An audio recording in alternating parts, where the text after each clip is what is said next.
Poder Legislativo y en el es sensible porque precisamente la agenda que se está defendiendo por los actores tomadores de decisión en este momento es una agenda que va en contra de los principios más básicos que hemos defendido a lo largo de los últimos 21 años.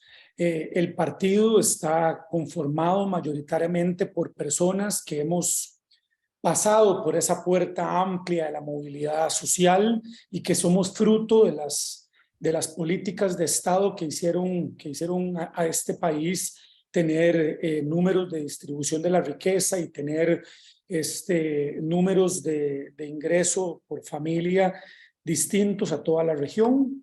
No es la primera vez que los actores más liberales o neoliberales buscan atentar contra un Estado social de derecho y contra las herramientas que tienen las personas menos favorecidas para salir adelante. Y ahora nosotros, al no tener una presencia oficial en estos poderes, pues entonces la agenda se vulnera aún más. Es para mí entonces gratificante ver que el partido tiene la capacidad de organizar este tipo de actividades, que seguimos teniendo la capacidad de alzar la voz y también entender cómo instituciones como el Instituto Nacional de Seguros o el Banco de Costa Rica forman parte de un entramado del Estado social de derecho y forman parte de una institucionalidad que atiende una agenda social que no está dispuesta a ser atendida por actores liberales o neoliberales.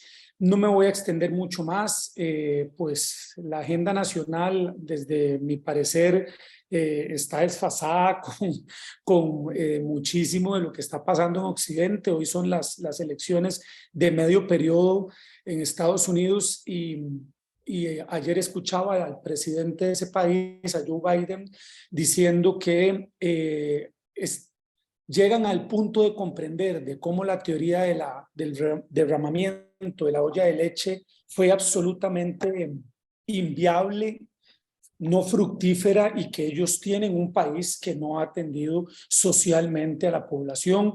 Y uno se pregunta, bueno, eso pasa en ese país con actores políticos como él, y en este país pues los actores políticos buscan realmente desmantelar el Estado social de derecho y realmente vender las instituciones que le han dado al Estado una estabilidad y una capacidad de poder invertir en obra social, como lo hace el banco, como lo hace el Instituto Nacional de Seguros. Yo soy hijo del Instituto Nacional de Seguros. Mi papá trabajó 45 años en el Instituto Nacional de Seguros. Los préstamos de vivienda en las que yo crecí eran préstamos que daba el instituto a sus empleados, el instituto como un motor de movilidad social.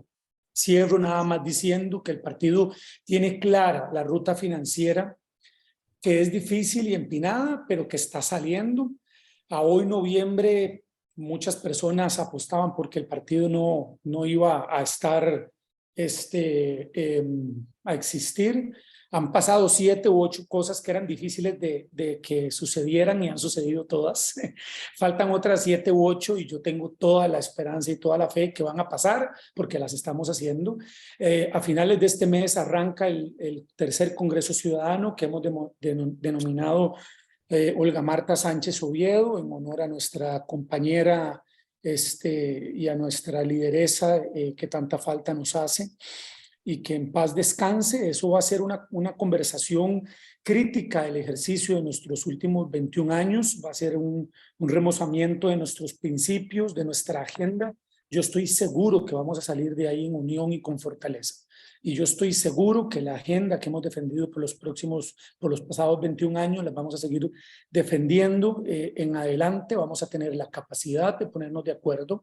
Somos un actor político absolutamente necesario en el espectro nacional, político nacional, y no me queda más entonces que agradecer el esfuerzo de todos ustedes por estar acá, por formar parte de la discusión, por enriquecer la visión también, por ayudarnos a entender la gravedad de este asunto, los alcances de estos planteamientos alegres del presidente de la República, seguido por la oposición, que no sabemos si hay oposición en este momento o no. Entonces yo se los agradezco muchísimo, yo estoy a las órdenes, el Comité Ejecutivo Nacional está a las órdenes, la Comisión Política está a las órdenes, a la par del Comité Ejecutivo, trabajando todos los días de una manera muy dedicada para sacar adelante el partido, y yo estoy seguro, como dice mi mamá, que más adelante nos esperan hermosas casas con vista al mar y llegará un 2026 en donde estaremos en una posición competitiva nuevamente. Les mando un abrazo cariñoso a todos y a todas. Muchísimas gracias, Fabián, y siempre nuestro apoyo para el liderazgo tan importante que usted a la cabeza y las autoridades del partido realizan. Voy a pasar a presentar quienes esta noche nos acompañan, compañeras y compañeros del partido que han tenido no solamente una trayectoria importante en los diferentes esfuerzos que el Partido Acción Ciudadana ha realizado, no solo en la función pública, sino también en los esfuerzos durante ya más de 2 décadas de generar opinión. Voy a presentarlos en orden alfabético. Primero quiero, con mucha ilusión, presentar a una joven líder, Ana Rita Argüello Miranda, licenciada en Ciencias Políticas y directora de proyectos, y actualmente está cursando la maestría en Ciencias de Datos y Big Data de la Universidad Complutense de Madrid. Ana Rita es consultora, investigadora, analista, evaluadora de políticas públicas con una expertise importante en materia de género, derechos humanos e inclusión, y como todas y todos sabemos es una activista feminista y a favor de los derechos humanos y también a favor de la igualdad en la población LGTBIQ+.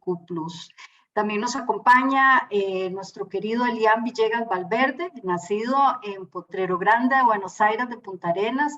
Elian es abogado y además ha tenido una amplia experiencia en la función pública y privada, pero se destaca para esta noche señalar que Elian no solamente formó parte de la Junta Directiva del Instituto Nacional de Seguros, sino además ocupó de forma contundente en sus esfuerzos por fortalecer la institucionalidad la presidencia ejecutiva del INS.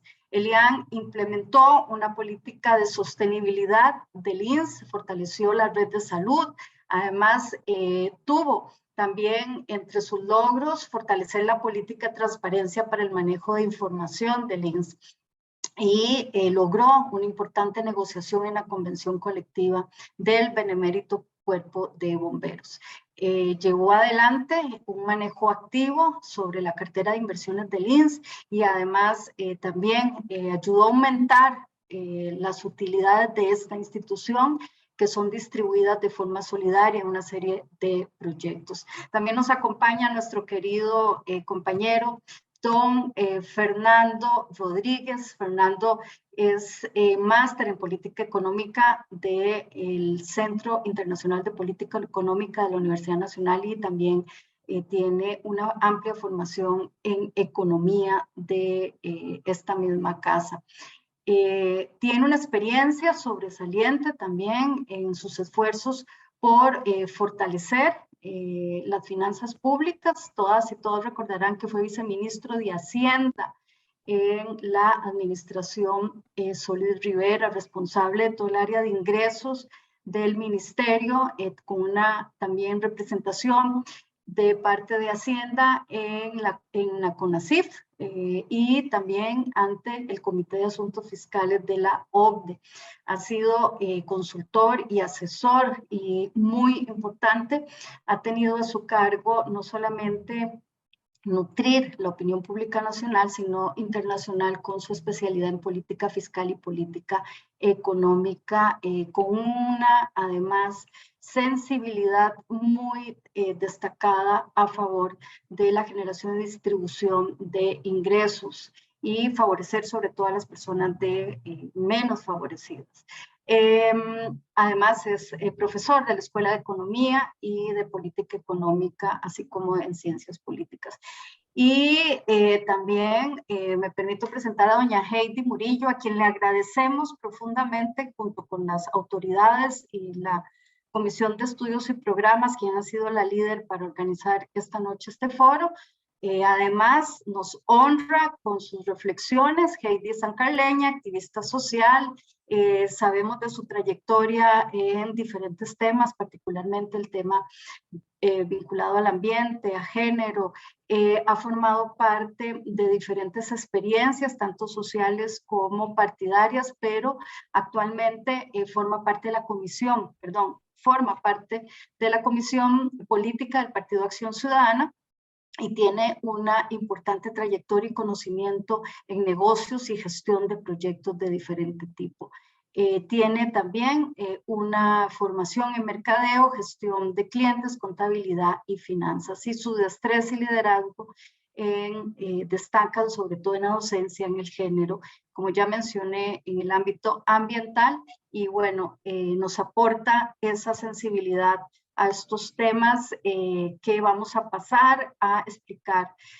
Justamente la dinámica que vamos a tener, Heidi nos va a abrir hasta por 10 minutos una reflexión de por qué el Partido Acción Ciudadana tiene que reflexionar sobre la defensa de la institucionalidad, y en este caso sobre esas acciones a favor de la defensa, como lo decíamos anteriormente, y lo ha destacado nuestro presidente, del Banco de Costa Rica y del Instituto Nacional de Seguros. Posteriormente a la intervención de Heidi, vamos a tener una primera pregunta generadora, donde tendremos la participación de Fernando, de Lian y de Ana Rita, para abordar dos preguntas sustantivas que tienen que ver con ese aporte económico y social de ambas instituciones, y por qué el Partido Acción Ciudadana tiene que acudir a la defensa y a formar no solamente en las filas del partido opinión, sino además compartirlas con diversos sectores de la sociedad costarricense.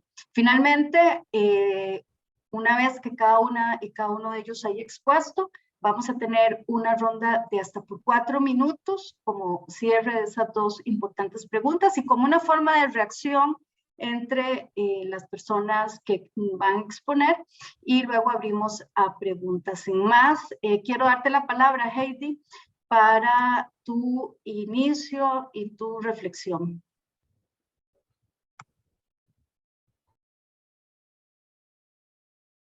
Perdón.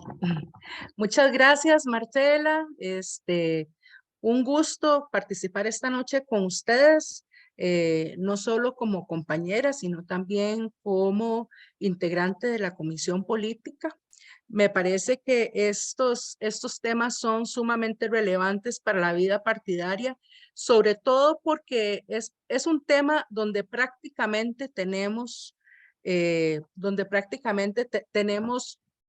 largos consensos, ¿verdad? Por lo menos a nivel de la Comisión Política, sacamos un comunicado donde marcábamos nuestra posición en contra de esta venta, ¿verdad?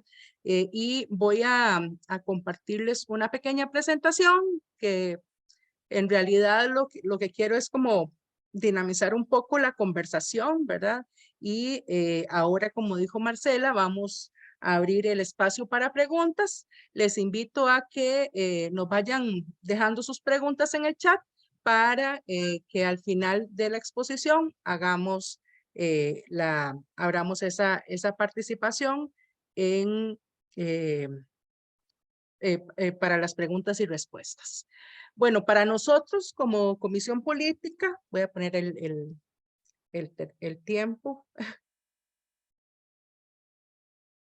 Para nosotros como Comisión Política, nuestra opinión es que la venta de las joyas de la abuela, ¿verdad? Sería un fuerte golpe a la equidad. Un poco ya Fabián lo planteó en términos de todos los aportes que dan las instituciones públicas al Estado, ¿verdad? Y nosotros conceptualizamos el Estado como una fuente de equidad, de promoción de la equidad, de repartición de la pobreza, etcétera. Entonces, nosotros lo que planteamos es que las instituciones públicas, en términos generales, ahora ya el resto de los paneles van a profundizar en en términos específicos de las instituciones que estamos conversando el día de hoy, ¿verdad? Pero nosotros sí consideramos que la supuesta,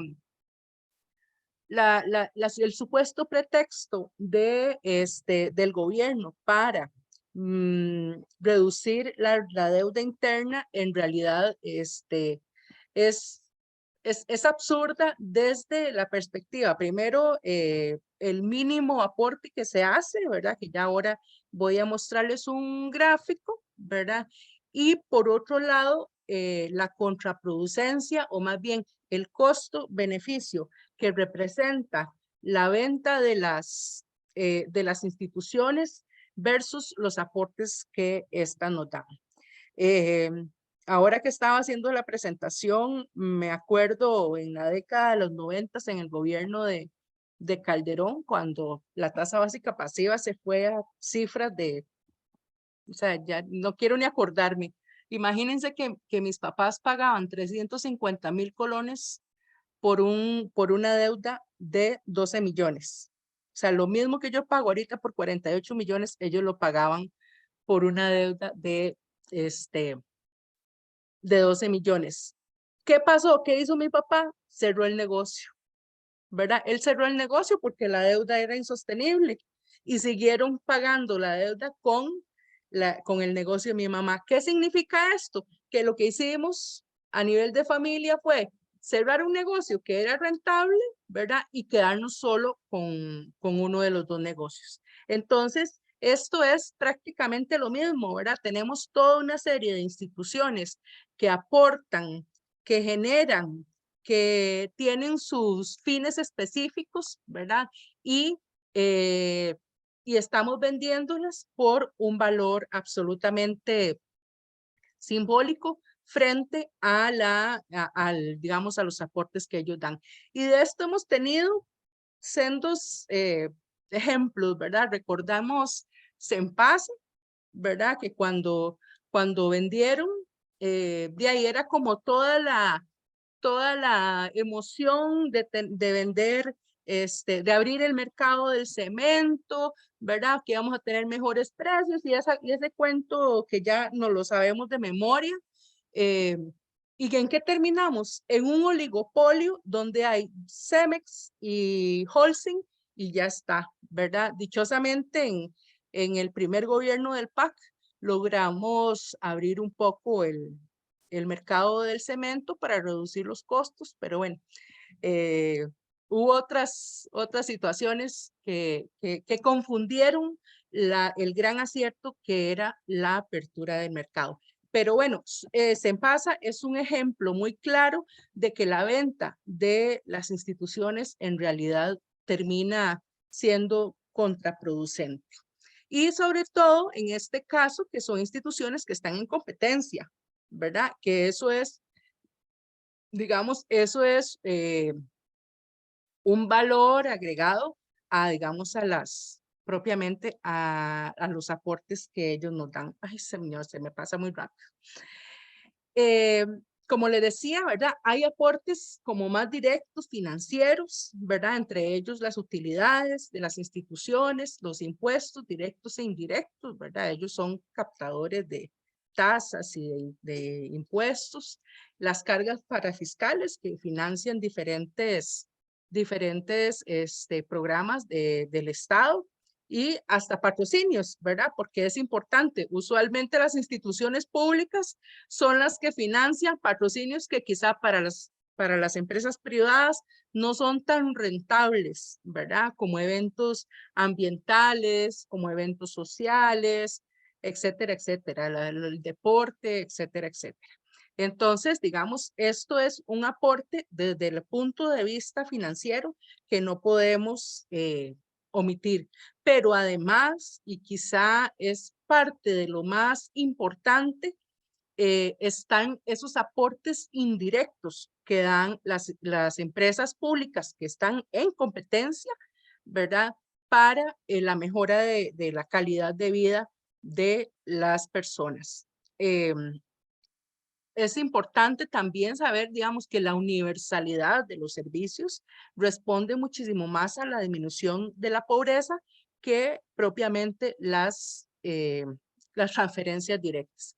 Entonces, ¿cuáles son esas ventajas de nuestras instituciones? Bueno, nuestros bancos y nuestro INS tienen una participación importante en el mercado, por lo tanto, balancean muy bien y sostienen una competencia muy sana para los mercados tan valiosos como, como el financiero y el de la salud, ¿verdad? Yo no me imagino, por ejemplo, un seguro de riesgos del trabajador que dependa mayormente de la edad de las personas, de los padecimientos, que dependa en un gran margen de cuán riesgoso es el trabajo que están haciendo, ¿verdad? Entonces, en este sentido, recordemos que después del TLC, el seguro de riesgos y el seguro de vehículos quedó en manos del INS, ¿verdad? Ese no fue sometido a la competencia. Entonces, ahí tenemos, digamos, un aporte súper valioso para la discusión de tener instituciones públicas fuertes en competencia, ¿verdad? Que ayuden a regular un poco el mercado. Por otro lado, como les decía antes, la universalidad de los productos y servicios. La banca pública ha sido clave para la democratización y el desarrollo del país y además de la bancarización generalizada de la gente, ¿verdad? Y ahora están trabajando en educación financiera y tal. Y por supuesto que hemos tenido algunas ocasiones de medidas extraordinarias en medio de la crisis, ¿verdad? Esto es también valioso, ¿verdad? Vimos cómo los bancos públicos hicieron readecuaciones en medio del COVID, como el INS, por ejemplo, dio un aporte extraordinario también en medio del COVID para los bonos proteger, etcétera. Y también, digamos, a esto quería llegar, ¿verdad? Esta propuesta de supuesta venta de nuestras instituciones, lo que hace es un pellizco, en el déficit fiscal. Y esto es un gráfico, ¿verdad? Donde podemos ver todo el déficit fiscal, que corresponde aproximadamente hacia el año pasado un 17, perdón, del PIB, ¿verdad? Y de todo este déficit fiscal, el aporte de la venta sería cerca de un 1,50%. ¿Qué pasa? Si el gobierno fija políticas claras para disminuir la evasión, aquí podríamos nosotros tener un 7%. ¿Qué significa esto? Que la evasión es muchísimo más grande que el aporte que se está haciendo con la venta de las joyas de la abuela, ¿verdad? Y eso es un tema importante de que nosotros también valoremos, ¿verdad? Y esto que es solo evasión, aquí falta la mora, aquí falta la ilusión, el contrabando, ¿verdad? Entonces, también hay medidas que se pueden tomar. ¿Cuáles son las medidas que proponemos? Bueno, en estas hay algo de consenso de la Comisión Política y otras que son opinión mía. Me quedan 40 segundos. Una de la renegociación de deudas, ¿verdad? Para lograr mejores condiciones en plazo, en intereses, reducir la evasión fiscal y el contrabando, implementar las normas BEPS de la OCDE, que estas son para controlar los capitales que salen del país. Mejoran las compras públicas, por ejemplo, por supuesto, para eso tenemos SICOP y la fiscalización de las personas, dinamizar las economías para que haya más impuestos y esto es algo personal, ¿verdad? Gravar grandes capitales. Vemos cómo en el Reino Unido cayó la última lideresa por la apuesta a rebajar los impuestos a grandes capitales, ¿verdad? El mercado se contrajo con esa política y terminó cayendo el gobierno. Algo importante es ¿Qué dice nuestro ideario? Nuestro ideario, digamos, sostiene la importancia de las instituciones públicas, ¿verdad? Pero nosotros consideramos que deben prestar servicios de calidad porque se financian con recursos de todas las personas y son nuestros. Pero, ¿verdad? Nosotros no creemos en venderlas, no creemos en destruirlas, ¿verdad? Pero sí creemos que pueden ser mejorables, su desempeño, sus gastos, etcétera, pueden ser mejorables, sobre todo con la supervisión y la vigilancia de la gente. Aquí lo dejo porque ya se me acabó el tiempo. Muchas gracias. Muchísimas gracias, Heidi. Tal vez si podemos cerrar, gracias, cerrar pantalla. Ustedes pueden ir anotando sus inquietudes para poder desarrollar las consultas en la próxima media hora, cuando podamos abrir el panel. Vamos a darle la palabra a Ana Rita, Fernando y Elian. Recordamos las preguntas que van a animar la reflexión. Una tiene que ver con los aportes económicos y sociales del Banco de Costa Rica y del INSS a la sociedad costarricense. Y la otra tiene que ver con esas grandes luces que tiene que tener el Partido Acción Ciudadana para plantear la defensa. Voy a darle la palabra en el orden. Vamos a empezar con Elian, luego con Ana Rita y cerramos con Fernando. Ok, muchas gracias, Marcela. Primero, un par de temitas que quisiera dejar claridad respecto a lo que decía doña Heidi. El primero es que lo que tiene que ver con los seguros obligatorios está abierto a la competencia. Hoy, si alguna empresa privada quisiera vender el seguro de riesgos de trabajo, quisiera vender el seguro, el SOA, el seguro obligatorio automotor, lo puede hacer. En eso no hay ningún problema. Cualquier empresa privada puede llegar ante la SUGESE, presentar los documentos y todos los requisitos, y la ley hoy le permite vender SOA y le permite vender riesgos del trabajo.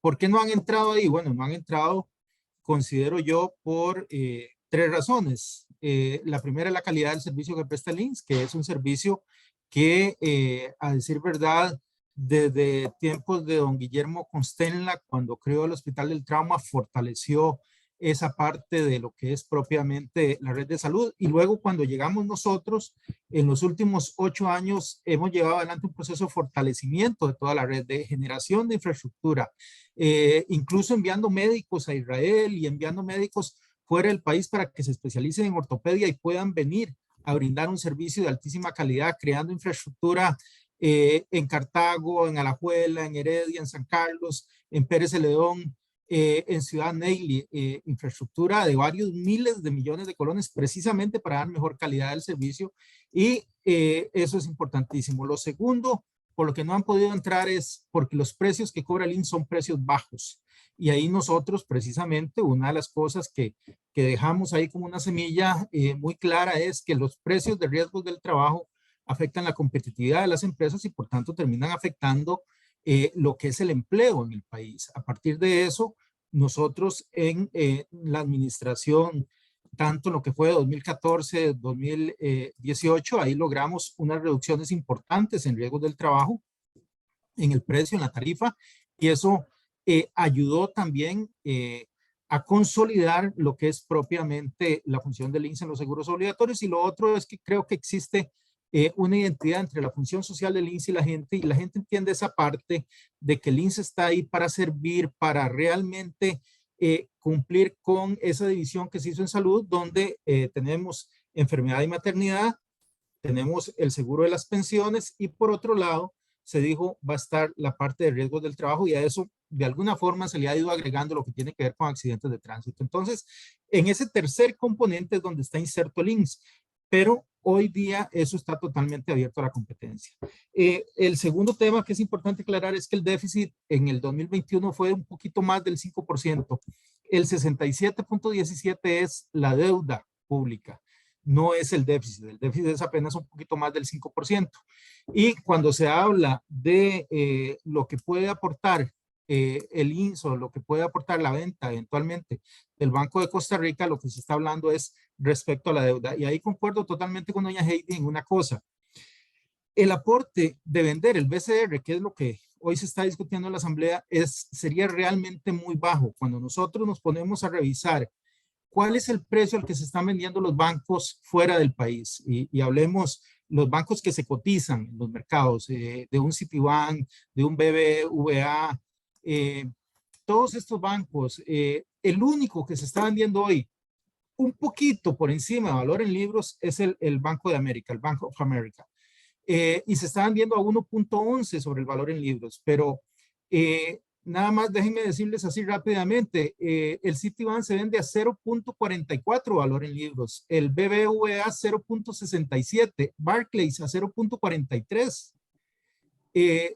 Si nosotros hacemos un promedio de todos esos, es más, incluyamos en ese promedio al Bank of America, el promedio nos da que el Banco de Costa Rica se podría vender a 0.648. 0.648 de su valor en libros. ¿Y saben cuál es el valor en libros del Banco de Costa Rica? Son $1.000 millones.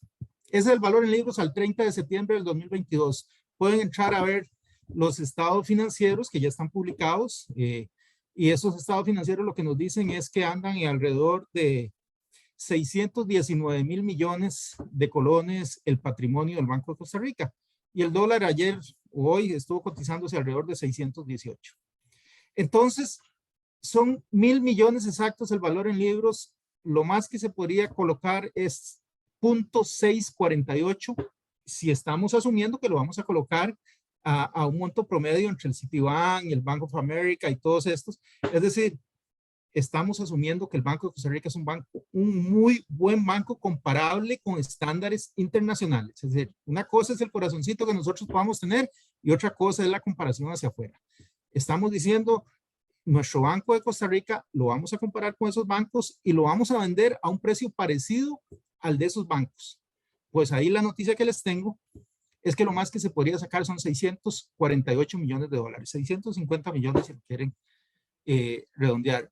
Asumiendo que todo está bien, que cuando vengan a valorar la cartera, no va a haber que retocar la cartera, que no va a haber que hacer más provisiones, que no va a haber ningún problema de ese tipo.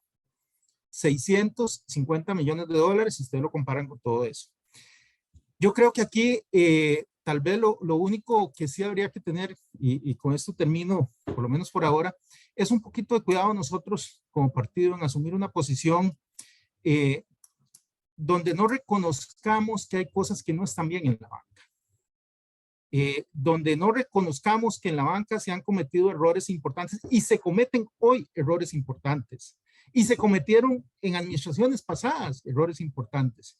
Y aquí estoy hablando fundamentalmente de la forma en que ha sido administrada la banca y de cómo todos los costarricenses o una gran parte de los costarricenses sentimos que la banca hoy no está llegándole a las necesidades de la gente, sino que está más bien en función de los administradores de los bancos y que está en función de la visión de esos administradores, pero no de una visión país, no de concretar y de llegarle a la gente y de llegarle a las necesidades y de generar empresa y de generar empleo y de contribuir al desarrollo y desarrollar un mercado financiero que nos beneficie a todos, sino que está en función de lo que los administradores consideran que debe hacerse. Y ahí creo que hay un problema de agencia importante que ha impedido que los bancos públicos puedan conectar con la gente. Nosotros creo que tenemos una obligación ahí y es ser muy críticos porque desgraciadamente hoy existe una disociación entre lo que es propiamente la banca pública y el público en general, los socios de esos bancos. Hoy no hablamos el mismo lenguaje porque el interés que tenemos ambas partes no es el mismo. ¿Quiere eso decir que hay que venderlos o que hay que vender un banco como el Banco de Costa Rica en 650 millones de dólares? Me parece que no. Pero sí hay que tener un poquito de cuidado en concreto con ese tema. Gracias. Muchísimas gracias, Elian. Y sería también muy provechoso que ahora en el espacio de los 4 minutos también te refieras al aporte Lindsay y su eventual, ¿verdad? Venta en el mercado. Voy a darle la palabra a Ana Rita Argüello y seguidamente a don Fernando. Ok, yo construí una pequeña presentación como para irnos guiando. A mí la tarea que me dieron es de ponerle rostro a la afectación desde un enfoque interseccional y de derechos humanos. Y concuerdo, digamos, con don Elian de que también tenemos que ser críticos y críticas en que a veces hay instituciones que no están funcionando de la maravilla, ¿verdad? Y que tienen muchas posibilidades de mejora, pero no por eso representan, digamos, o se resuelve vendiéndolas o eliminándolas. Hay que empezar a repasar algo importantísimo y es que el Estado es el principal garante de derechos y Costa Rica también reconoce, ¿verdad? Y tiene obligaciones, no solo nacionales, sino internacionales, en garantizarle los derechos a todas las personas y esos derechos son políticos, económicos, sociales, ambientales. Muchas veces miramos a las instituciones como un fin en sí mismo, un ecosistema muy chiquito, pero la realidad es que muchas instituciones como el INSS o como el BCR tienen un impacto directo en muchos de estos objetivos que están buscando las sociedades pues contemporáneas, ¿no? de lograr y alcanzar, como son los ODS. Para repasar un poquito, digamos, en los últimos 4 años, esas son algunas, pueden haber más o menos, digamos, son algunos montos aproximados por ahí que estuve revisando, ¿verdad? El BCR aportó 64.184 millones en contribuciones para fiscales en distintas instituciones. Yo voy a tratar solo algunas que me parecen que son importantes de tener ahí en la vista, ¿verdad? Y pagó, bueno, 59.065 millones de colones de impuestos, nada más. Hay algo que es interesante con el BCR que yo estuve viendo y comparando, y es también que este banco tiene 4 veces más la cantidad de oficinas que el banco privado más grande del país, que es el BAC. El BCR tiene 4 veces más la cantidad de oficinas instaladas, además fuera del gran área metropolitana, ¿verdad? La mayoría de estas. Estamos hablando que de 166 oficinas, digamos, una tercera parte está fuera del GAM, y eso lo conecto con lo que decía Heidi de generar el acceso a servicios, que tener acceso a servicios financieros, públicos, ¿verdad? El tener acceso a una primera entrada, digamos, a servicios y prestación de los mismos por parte del Estado es también un ejercicio de nuestros derechos como ciudadanía. Entonces, eso me parece que es como muy valioso, y 662 trabajadores están, digamos, trabajando fuera del GAM. En lugares como Buenos Aires, aquí ya podemos empezar a ponerle rostro a dónde podría estar una posible afectación. En Upala, en Cahuita, donde se brindan, ¿verdad? Servicios que además brindan y favorecen otras instituciones, como sacar las licencias, permisos de conducir, pasaportes, cédulas de residencia, tan importante en zonas además fronterizas, los expedientes judiciales, recaudación de distintos impuestos, y marchamos. Aquí ya podemos empezar a también a verlo desde un enfoque geográfico, como muchas veces, y no lo digo yo, lo decía don Douglas Soto, ¿verdad? Que es gerente general del BCR, que decía, algunas de estas oficinas existen por el desarrollo económico y social, porque la gente tiene derecho a los servicios, no porque sean en sí oficinas rentables. Y eso es parte como de la diferencia también de como de este espíritu del Estado, ¿verdad? De ser empresa, pero empresa pública. Aunque sabemos que hay muchos retos que tiene que mejorar, no solo el BCR, el Banco Nacional también, pero por lo menos esto me parece a mí que es importante.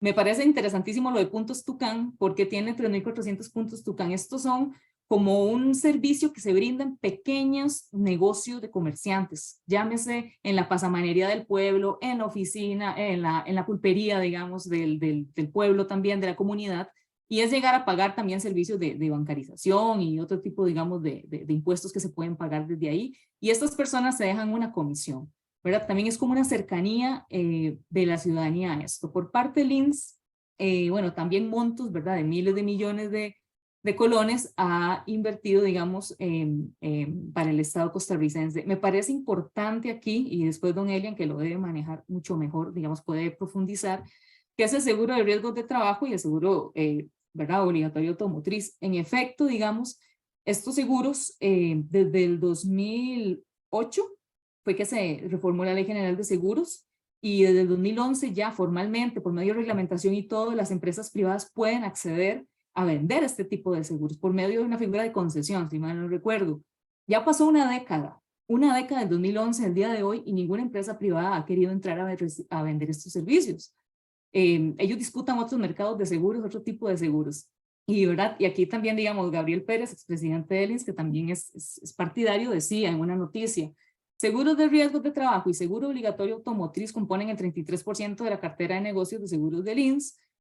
Son líneas solidarias que tienen un margen mínimo nulo de ganancia. Y eso es una realidad importante porque además estos seguros nacen de una lógica pues mucho más solidaria. Y estos seguros vienen desde la lógica de seguro de riesgos del trabajo, viene desde 1868, por ahí más o menos, cuando se empiezan a hablar de los fondos mutualistas de socorro y se organizan a los trabajadores para tener acceso a este tipo de garantías. Pero además es importante decir que si bien la mayoría, digamos, que hace uso de esto también es sector público, hay ciertos sectores de la economía que no precisamente son como trabajos, digamos, muy calificados como el de construcción o los trabajos agrícolas, que este es el único seguro que tienen, pero que el nivel de riesgo de que les pase un accidente es tan alto que hace que las aseguradoras privadas vean también con recelo la posibilidad de invertir en esto. Y ese es el componente solidario que tienen instituciones como el INS, y que no se nos olvide lo que el INS hizo con la pandemia del COVID, ¿verdad? Cómo también tener la posibilidad de echar mano de recursos que están ahí, como decía Heidi, las joyas de la abuela, ¿verdad? Le da cierta capacidad de agencia al Estado costarricense de atender emergencias temporales o coyunturas, ¿verdad? Muy complejas. ¿Qué hubiese pasado si no hubiésemos tenido al INS en esta emergencia del COVID? Sin duda alguna hubiese afectado números de cómo se manejó la pandemia, números de cómo se resguardó la salud de las personas. Entonces eso es, creo que también importante de tener ahí en la mira. Algunas instituciones, el tema de CONAPE no es que deje de recibir, yo lo que siento es que si pasan manos privadas, por ejemplo, con el BCR, no va a ser tan rentable que tengan presencia en todo el país, ¿verdad? Entonces posiblemente también las utilidades cambien, digamos, el nivel de ganancia y el porcentaje que se reciba sea distinto. Y CONAPE, con todo y todo, que también tiene que mejorar mucho, le llega sobre todo a mujeres y sobre todo también, pues, digamos, a un porcentaje importante en hogares pobres y a la región Brunca, digamos, en el 2020 fue donde más llegó, por ejemplo, ¿no? Con el tema del INEC, que ahí también se le brinda, digamos, financiamiento desde estas instituciones, ¿verdad? Sobre todo el INS. Bueno, el INEC invierte en la encuesta de uso del tiempo, en el censo, en la sistematización de datos del SUMEVIC, que siguen, ¿verdad? Que son los datos sobre violencia de género. Entonces es a partir de estos datos que se pueden construir políticas públicas responsables, políticas públicas que atiendan desigualdades sociales, desigualdades de género. Desfinanciar estas instituciones, sinceramente, es una irresponsabilidad para mí suprema si queremos de verdad tener políticas públicas que se sostengan en el tiempo. Y ni qué hablar de lo que hace la Comisión Nacional de Emergencias o el Cuerpo de Bomberos, que son nuestra punta de lanza y la primera línea en la atención para la mitigación y la adaptación ante el cambio climático. Cuando vemos también los dineros que reciben por parte, sobre todo pues del INS, y vemos también en lo que se ha invertido buena parte también de esto, ¿no? Vemos que, por ejemplo, del año 2020 al 2021, 90 incendios forestales se dieron en la región Chorotega, sobre todo, digamos. 90 incendios forestales se dieron en el país, la mayoría en la región Chorotega. Vemos también cómo va en aumento el registro de incidentes por inundación, en zonas como Quepo, San Carlos. Nuevamente vemos a las periferias ahí, ¿verdad? Donde es donde la institucionalidad tiene que llegar a atender esto, pero también a nivel, digamos, del GAM, Desamparados es el segundo cantón con más desastres registrados y está estrictamente relacionado también con las desigualdades socioeconómicas que hay.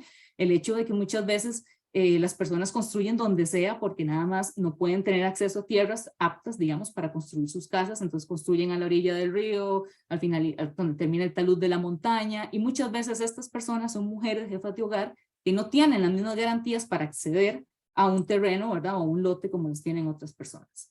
Eso es fundamental, ¿verdad? También, por ejemplo, en los deslizamientos, vemos cantones como Huatuso, Upala, Osa, Puriscal, en fin. Algo que me parece interesante es el tema, por ejemplo, de los seguros agrícolas que tiene el INS, que me parece que es muy de la mano con el seguro de riesgos de trabajo, porque con un ambiente que cambia muchísimo por las variaciones, digamos, climáticas, también es un riesgo muy alto que se da y no son seguros tan apetecibles para un mercado privado. Y sin duda alguna, digamos, ha representado un aporte fuertísimo, ¿verdad?, en el apoyo a las personas agricultoras y productoras. El IBM y riesgos del trabajo, ¿verdad?, me parece que es algo de lo que por lo menos el IBM es lo que a mí más me preocupa, porque solo en el 2021 fueron 11.480 millones, ¿verdad?, provenientes del BCR, 4.650 millones del Instituto Nacional de Seguros, y el tema es que no hay un plan B para rellenar estos vacíos, y yo siento que sinceramente como ciudadanía estamos más bien pensando en cómo garantizamos la estabilidad de este sistema también solidario que nos cobija y que ha hecho que Costa Rica sea bastante diferente en la región y que ha sido motor de movilización y que además apaña a la gente que de pronto tiene algún padecimiento y le cambia por completo su estilo de vida, pues no hay ningún plan B, nada más dicen vamos a vender esto y de tanto porcentaje del INSS, pero cómo vamos recuperando todo lo que se está perdiendo también, ¿verdad? Y bueno, ¿a quién les llega el IBM sobre todo? Bueno, a hijos entre 18 y 25 que están estudiando, a los futuros profesionales, a personas con alguna discapacidad severa, a las parejas tal vez viudas, ¿verdad? Con sus hijos, muchas veces en regazos. En Costa Rica hay 303.949 personas beneficiadas por este seguro. Y entonces para ir cerrando, yo creo que ponerle rostro a las decisiones políticas y económicas hace que uno tenga como un cable a tierra, que uno entienda que no se trata nada más de sacar la calculadora y decir es esto, esto y esto. Es quién va a cobijar de la misma manera que lo hacen muchas veces y con lógicas un poco más distintas a las tradicionales del mercado, con los seguros agrícolas, al sector agricultor de este país. ¿Quién va a seguir potenciando, digamos, el acceso a servicios en las zonas rurales? O, por ejemplo, como hablaba yo de Puntos Tucán, ¿no? Que también da un dinero, digamos, a estas personas. Cuando son programas, digamos, que tal vez no son tan rentables y que una banca privada no sería como en lo que estaría pensando, digamos, invertir, ¿no? ¿Quién va a cuidar, digamos, en los seguros de forma solidaria a las personas que están en trabajos que son muy riesgosos y que para el mercado el riesgo es tan alto que no representa algo que sea atractivo para invertir ahí? Pienso mucho en construcción, digamos, y que a veces los accidentes son bien fuertes, ¿verdad? Eso es parte del sistema solidario, en las mujeres de las zonas rurales, que tienen que apañárselas con las emergencias también producidas por los malos manejos históricos, ¿verdad? A partir de las emergencias por el cambio climático. Bueno, esas son las poblaciones, digamos, que estarían quedando, ante todo también, afectadas directamente. Entonces hablamos de personas con discapacidad, de hijos que estudian, personas adultas mayores, las mujeres en su acceso a la educación, ¿verdad? También las mujeres que están, digamos, en las zonas periféricas, los trabajadores, sobre todo quienes están en ambientes muy peligrosos y que no hace que sea competitivo venderles un seguro porque es más la pérdida en esa lógica más de sector privado, ¿verdad? Que ganancia. Las periferias disminuyendo el acceso a servicios y el alcance de la prestación de estos, comunidades con mayor fragilidad ambiental o vulnerabilidad ante el cambio climático, y las personas agropecuarias, ¿verdad? Y pequeños comercios, creo que también se verían afectados. Me parece que profundizar una desigualdad nunca va a ser un camino para un crecimiento sostenible y ¿verdad? Y perdurable en el tiempo, y como Costa Rica ya se comprometió, no podemos dejar a nadie atrás, como lo dicen los ODS. Y sobre todo yo quiero dejar esta idea, no hay un plan B, yo no he escuchado ningún plan B del presente gobierno de cómo vamos a paliar estas afectaciones si se llegara a dar una venta de estas instituciones. Muchas gracias. Muchísimas gracias, Ana Rita. Clarísima tu exposición y las afectaciones y los impactos sociales que el PAC tiene que estar vigilante. Don Fernando, ¿tiene usted la palabra? Muchas gracias. Vean, vamos a ver, yo creo que en toda la discusión que se ha venido dando alrededor del tema de la venta del Banco Costa Rica y la venta parcial del Instituto Nacional de Seguros, no hemos discutido particularmente en el caso del sector financiero las consecuencias de tomar uno de los bancos más grandes del país y trasladarlos al sector privado. El sector financiero es un área de actividad económica que desgraciadamente adolece de competencia y de la fijación o la imposición de precios que favorezcan el acceso a los servicios que ofrecen para la población en general. Esto desgraciadamente ha llevado, por ejemplo, a que algunas personas, utilizando recursos de origen ilícito, aprovechen esa circunstancia para poner en manos de la gente recursos que al principio parecen baratos, pero que inmediatamente pues, se convierten en un problema para la persona que solicita esos recursos. Inclusive ya hemos visto situaciones complicadas, intentos de homicidio y cosas de esas relacionadas con esta industria del crédito ilegal. Así que, ¿qué puede pasar si le trasladamos los servicios del BCR al sector privado? Bueno, no sabemos si eventualmente un banco que está en este momento prestando los servicios en el país se va a dejar ese negocio y simplemente hacer crecer el suyo, utilizando o acaparando un segmento mayor de mercado, sin que esto necesariamente se traduzca, insisto, en mejores precios para el acceso, por ejemplo, del crédito a la gente. Yo creo que esto es una preocupación importante. El sector financiero nuestro, el sector bancario propiamente, ha sido identificado como un oligopolio, o sea, se comporta como tal a pesar de tener una cantidad interesante de proveedores de servicios. Y a mí sinceramente me preocupa que la eventual venta pues empiece a complicar esta situación. Otro tema interesante alrededor de esto, yo creo que pues se ha conversado en algunas ocasiones, pero no hemos profundizado lo suficiente, es finalmente cuál es el impacto, digamos, que esto puede tener en materia de evolución de la deuda pública. Sobre la deuda pública hay 4 variables que afectan su evolución en el tiempo y que podrían de alguna manera indicarnos si la deuda va a subir, se va a mantener o va a disminuir. Además de las propias tasas de interés en las que coloca la deuda del gobierno, y el resultado primario, pues evidentemente los niveles de inflación y el crecimiento real de la economía. Es que interesante, si nosotros tuviésemos una estrategia que permitiese llevar a la gente crédito más barato, a las empresas principalmente, para incentivar la actividad económica, generar recuperación, generar reactivación y con esto mayores tasas de crecimiento, sin necesariamente tocar el banco y cambiarlo de propietario, esos disminución de la deuda, que además Elian pues ya explicaba que podría no ser lo que se está planeando, incluso ser mucho menos, podríamos lograrla si nosotros sostuviésemos en el tiempo un nivel de crecimiento más alto. Si nosotros, por ejemplo, creciésemos durante 5 o 6 años a una tasa sostenida del 4 o 5%, esto que el gobierno ha anunciado, que se podría reducir la deuda con la venta de las 2 entidades, podría lograrse en términos de reducción de la deuda con respecto al PIB simplemente observando esas tasas de crecimiento en ese plazo, inclusive tal vez un poquito más de tiempo.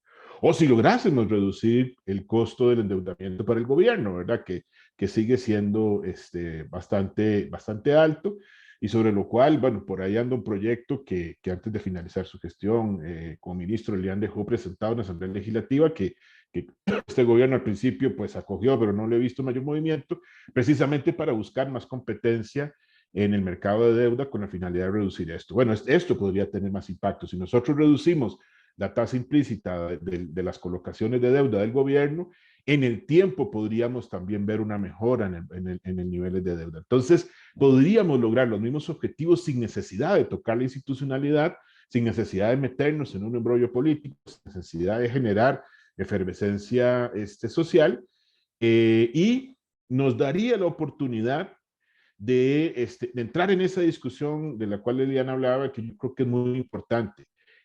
¿Qué queremos que hagan los bancos públicos? Los bancos públicos básicamente en la actualidad, pues sí, facilitan el acceso al crédito. Decía hoy el gerente del Banco de Costa Rica que una parte muy importante del crédito que ellos colocan es en colones, a diferencia de lo que sucede en la banca privada, donde la mayoría del crédito que colocan es en dólares.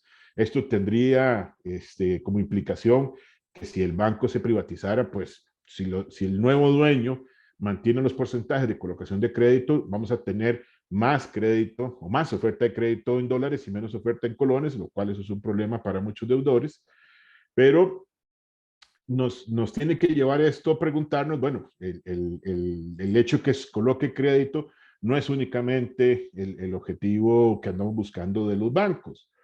Cada vez que el banco anuncia que tiene un colón adicional de utilidad, ha extraído ese colón de sus consumidores, de los consumidores de sus servicios, de sus clientes, para poder introducirlos de nuevo dentro del banco como un recurso de capitalización o distribuirlos dentro de las obligaciones que tienen. La pregunta es, ¿no sería preferible que ese colón volviese a las personas que son usuarias de los servicios del banco con un menor costo por esos servicios? O sea, ¿qué estamos ofreciendo en términos del costo de los servicios del banco? De manera tal que podamos hacer estos servicios competitivos en el tiempo.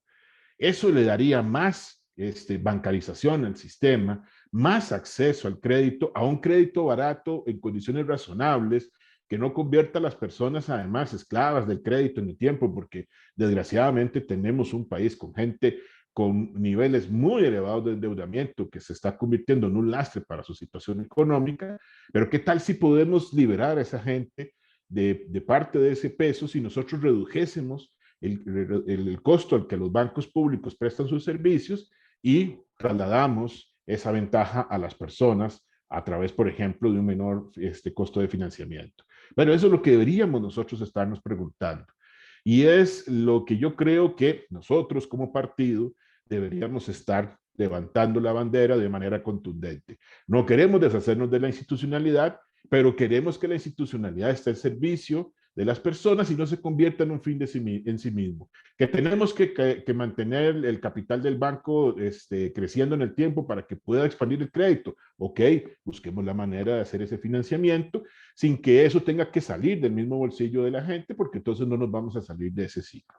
Y en esto, insisto, creo que tenemos que ser contundentes. Fabián decía al principio, o repetía al principio una palabra de Joe Biden, que creo que le ha dicho en varias ocasiones, ¿verdad?, sobre el fracaso de las tesis de la teoría del derrame como una propuesta económica viable, pero lastimosamente los demócratas han sido muy tibios en plantear eso con firmeza y en llevarlo al ejercicio de su política económica. Y yo creo que ahí es donde nosotros tenemos que empezar a ser más contundentes y más firmes en las posiciones que tenemos y más claros en hablarle a la gente de cara a estas propuestas que se están planteando. Muchas gracias. Muchísimas gracias, Fernando. Vamos a darle la palabra en el siguiente orden, empezando por doña Heidi y hasta por 3-4 minutos, reacciones sobre lo que han expuesto las otras y los otros panelistas. Seguidamente, don Fernando. Seguimos con Ana Rita y cerramos con Elian para abrir a consultas. Pueden ir poniendo sus inquietudes o sus consultas, incluso sugerencias, es el espíritu de este foro, a lo que pueda acopiar la Comisión Política y las autoridades en razón de las reflexiones que se están realizando. Heidi. Sí, gracias, Marcela. Efectivamente, yo sí quisiera insistir, ¿verdad?, en el poquito aporte que esta venta implica en términos de reducir la deuda pública, ¿verdad? Porque es que ese es el cuento que nos han metido, ¿verdad? Y a veces a las personas les suena como muy grande, tantos millones, tantos miles de millones, ¿verdad? Y entonces la gente dice, esta es la respuesta, esto es lo que nos va a resolver y entonces de aquí salimos casi sin deuda, ¿verdad? Entonces también es un mensaje muy engañoso, ¿verdad? Y además populista, ¿verdad? Es esa parte, digamos, del estilo de liderazgo del gobierno actual, no podemos tenerlo nosotros, no podemos ignorarlo, ¿verdad? Porque en la época de la posverdad juegan con los números, juegan con los discursos y enredan a la gente, ¿verdad? Para que para que la gente apoye este tipo de medidas, ¿verdad? Y esto aunado, efectivamente, lo que planteaba don Elian, ¿verdad? Toda esta parte de las oportunidades de mejora que tienen no solo los bancos, todas nuestras instituciones públicas, ¿verdad? Pero por eso yo sí quiero insistir muchísimo en la visión que tiene el PAC, ¿verdad? Nosotros, bueno, lo decía un poco Fernando, que las instituciones no son un fin en sí mismas, sino son instituciones que están puestas al servicio de las personas. Y en ese sentido es que nosotros las defendemos, pero no solo las defendemos, sino también les exigimos, ¿verdad? Entonces, la eficacia, la calidad, digamos, los precios, etcétera, etcétera, están presentes ahí, pero también requieren un alto nivel de fiscalización por parte de la ciudadanía, ¿verdad? Recordemos que las y los funcionarios públicos están obligados, ¿verdad? No solo por la Constitución política, sino por la Ley General de Administración Pública, están obligados a realizar únicamente lo que la ley les permita, ¿verdad? Y en ese sentido nosotros tenemos que ser vigilantes. Y de aquí quizá un lugar común, ¿verdad? Que en los últimos meses hemos repetido, no sé si ya se convirtió en un lugar común, ¿verdad? Pero se siente el vacío que dejó el PAC a nivel de oposición, a nivel de representación en la Asamblea Legislativa, ¿verdad? Entonces, por eso es importante que tengamos esa conciencia y nos reagrupemos para seguir la defensa de nuestras instituciones, ¿verdad? Porque sea lo que sea, el PAC fue el gobierno en los últimos 2 años, ¿verdad? Obviamente nos golpeó mucho esta última coyuntura electoral, pero sí se siente el vacío a nivel de la Asamblea Legislativa porque prácticamente no hay oposición, salvo algunos diputados, digamos, que de vez en cuando se escuchan, ¿verdad? Pero sí nosotros necesitamos continuar y este foro más bien es un llamado para reacuerparnos, ¿verdad? Incluso invitarles a participar activamente en el Congreso porque eso va a ser nuestra nueva columna vertebral para seguir juntas en estas luchas por la solidaridad, por la equidad y por un Estado fuerte que lo asegure. Don Elian, don Fernando, perdón, y luego Ana Rita y don Elian.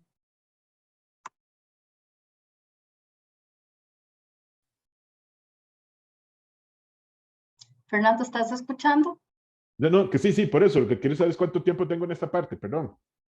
Hasta 4 minutos. Ok, Flexibles, flexibles. no, ok, no, es por aquello no pasarme. No, vamos a ver.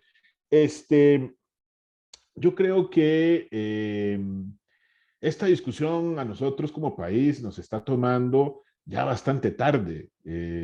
América Latina tuvo su experiencia con privatizaciones y la gran excusa, en los 90s, perdón, y la gran excusa en ese momento es, bueno, es que tengo una empresa pública que me genera montones de pérdidas y me está vaciando las arcas públicas, o tengo una empresa que no funciona y quiero pues incentivar la participación del sector privado y crear mercado. No es en ninguno de los dos casos que estamos analizando hoy la explicación de la razón por la cual queremos vender el Banco del Banco de Costa Rica y una parte del INSS. En ambos casos, las empresas son sólidas, son solventes, son líderes en el mercado y además tenemos un sector, tanto en el bancario como en el de seguros, en competencia. Entonces, yo creo que en estos temas, me parece que las razones que se están esgrimiendo para poder entrar en la venta del banco son débiles. Y los resultados que podríamos ver de ese esfuerzo, o sea, los resultados positivos esperados, son pequeños, o sea, relativamente están muy limitados por la posibilidad de que nosotros hagamos un gran negocio con el banco. Y como explicaba Eliana hace un momento, probablemente no lo hagamos porque, bueno, no estamos hablando de un banco de primer orden. Y además estamos en una situación en donde los inversionistas se han retirado de las compras de empresas, de las inversiones en acciones, porque las inversiones en instrumentos de renta fija, como los títulos valores o los instrumentos de deuda de gobiernos, son mucho más rentables porque las tasas están elevadas. Entonces, vamos a salir a hacer una venta en el peor de los momentos para poder hacerla. Entonces, yo creo que si nosotros contraponemos los posibles resultados positivos de este proceso con las consecuencias negativas, insisto, de agarrar uno de los bancos más grandes de este país y trasladarlos al sector privado sin saber quién va a asumirlo, si lo va a absorber una entidad que ya funciona en el país, haciéndose mucho más grande todavía y limitando aún más la competencia, entonces nosotros estamos jugándonos una carta bastante riesgosa. Y en ese sentido, yo creo que deberíamos replantear lo que se está proponiendo. Podemos llegar a esos resultados por otras vías. A veces en economía se considera que hay una sola forma de aproximarse a la solución de un problema, y eso no es cierto. O sea, en esta disciplina con tanta tendencia a fallar en sus respuestas, siempre va a haber más de una respuesta a un mismo problema. Entonces yo creo que nosotros podemos entrarle al tema de la deuda por otras vías. Es más, este año, de esto hemos hablado poco, pero este año es muy probable que el nivel de deuda se reduzca con respecto al PIB, simplemente porque tenemos una inflación mucho más alta de lo esperado, una regla fiscal que está asfixiando el gasto público y una recaudación pues que ha venido creciendo más allá de lo esperado. Entonces, esa combinación de factores muy probablemente pues le permita a esta administración alcanzar un resultado fiscal favorable y en ese sentido, además de que el PIB nominal está creciendo, reducirse la deuda. Entonces, imagínense, podríamos ver lo que estamos esperando ver con la venta del banco, lo podríamos ver este año con la combinación de factores que tenemos sin que haya habido ninguna privatización. Entonces, yo creo que nosotros debemos insistir en que se pongan otras ideas sobre la mesa, en que hay una discusión amplia sobre estos temas.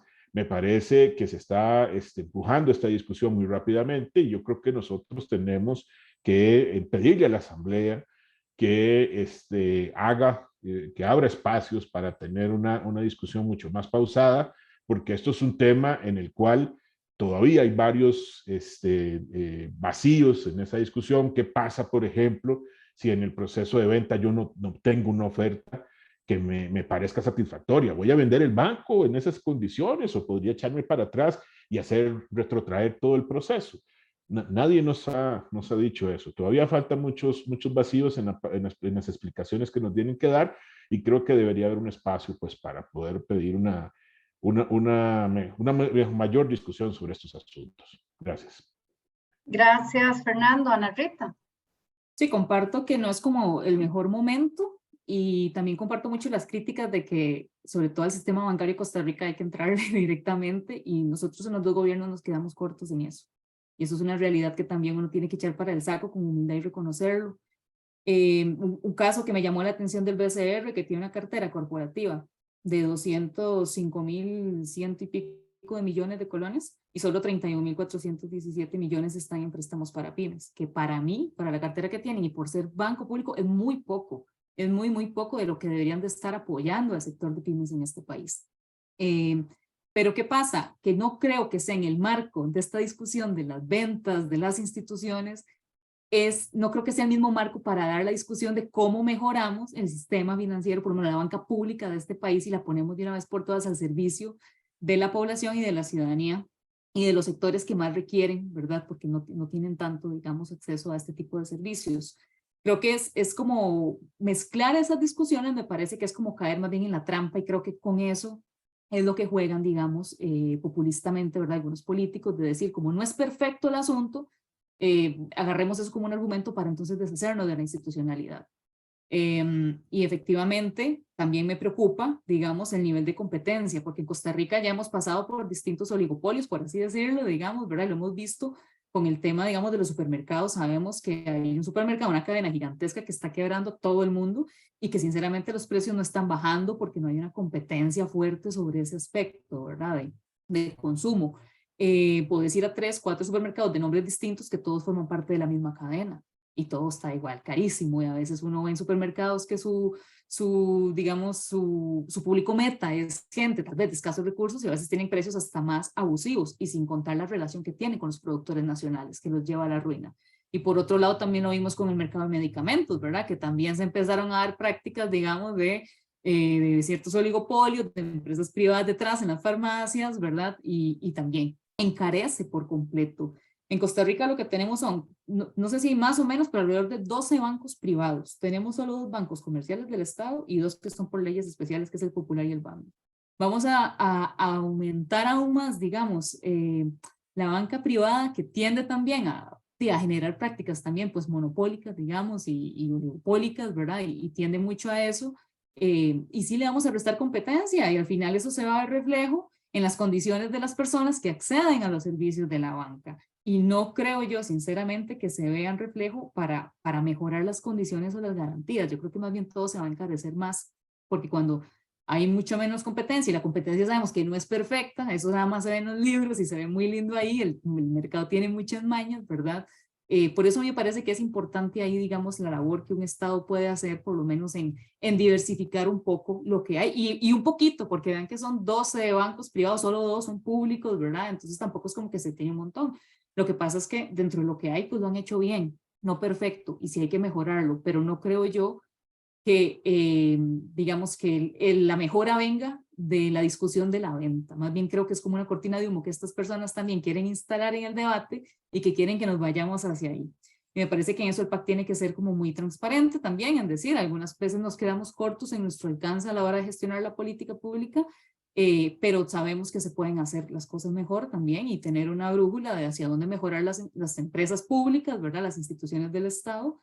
Y como dice bien Fernando, buscar otras herramientas que en los modelos económicos, por dicha siempre hay muchas, para resolver este tema de la deuda, que sin duda alguna es un tema que con esto no se resuelve, pero además la afectación de esto, nadie tampoco la está resolviendo, ¿verdad? La afectación de renunciar a ese porcentaje del IES y renunciar al BCR con las poblaciones que antes yo les expresaba, no hay ningún plan B por parte de este gobierno. Ahí hay dinero que se va a cortar directamente de servicios que son importantes y que se están recibiendo, y nadie está diciendo de dónde vamos a sacar otros fondos para inyectarle, no sé, a bomberos, ¿verdad? Por poner un ejemplo, digamos, a la Comisión Nacional de Emergencia, eso nadie lo está hablando, y eso tiene una implicación directa en la vida, en realidad, de todas las personas que habitamos este país. Muchísimas gracias, don Elian. Sí, gracias, Marcela. Yo creo que también, para ligar esto con un par de cosas que decía doña Heidi y don Fernando, yo creo que nosotros como partido a veces tenemos que integrar un poco lo que hemos hecho a lo largo de los últimos 8 años. En materia fiscal, en el gobierno de don Luis Guillermo, siendo ministro don Helio, viceministro don Fernando y don José Francisco Pacheco, prepararon un proyecto de ley, prepararon todo lo que fue la reforma tributaria que precisamente se llevó en el gobierno de don Carlos. Al inicio don Carlos se llevó a la Asamblea Legislativa, se aprueba y nos corresponde en este caso, bueno, la llevó don Nogui, era viceministro en aquel momento, junto con doña Rocío Aguilar, que estaba como ministra. Después nos correspondió la implementación a Isaac Castro, a Alejandra Hernández, a Elizabeth Guerrero y al suscrito como viceministros y ministro. ¿Por qué les digo esto? Para ligarlo con una cosa que decía doña Heidi, que decía que esto del BCR es muy poquito, pero que pareciera que es mucho. Es muy poquito, al final van a ser alrededor de 650 millones de dólares. Eso es como un punto del PIB, ¿ok?